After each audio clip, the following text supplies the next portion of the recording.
ස්පාඤ්ඤයේ අනන්‍යතාවය විදහා දක්වන සෙමනා සැන්ටා උත්සවයේ අපූර්ව දසුන් කිහිපයක් මට බෙනල්මදීනා වීදිවලදී දැක ගන්නට ලැබුණා. මෙහි විශේෂත්වය වන්නේ තොර්නෝ ලෙස හැඳින්වෙන දැවැන්ත ප්‍රතිමාවන් රැගත් වේදිකාවන් පෝර්තුගීස් විසින් තමන්ගේ උරහිස් මතින් ඉතා ගෞරවයෙන් රැගෙන යාමයි. සෙමානා සැන්ටා හෙවත් ශිදු සතිය ආරම්භයේ සිද්ධ වන මෙම උත්කර්ෂවත් උත්සවය මලගා ප්‍රදේශයට ආවේනික වූ සම්ප්‍රදායක්. මෙහි වඩාත් සිත්ගන්නා කරුණ වන්නේ අතීතයේ පෙරමින්ට පමණක් සීමා වූ මෙම දුෂ්කර කාර්ය සඳහා තා විශාල වශයෙන් කාන්තාවන් සහභාගී වීමයි.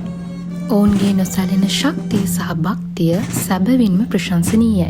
රිදී සීනුවේ හඬත් සමග රිද්මයානුකූලව ඉදිරියට ඇදෙන මේ පෙරහැර බෙනල්මදීනා පබ්ලෝ කියන මුළු ගමටම අමුතු ජීවයක් ගෙන දෙනවා.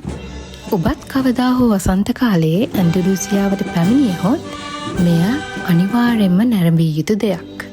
මෙය හුදෙක් ආගමික උත්සවයක් පමණක් නොව මුළු ප්‍රජාවගේම හදගැස්මයි.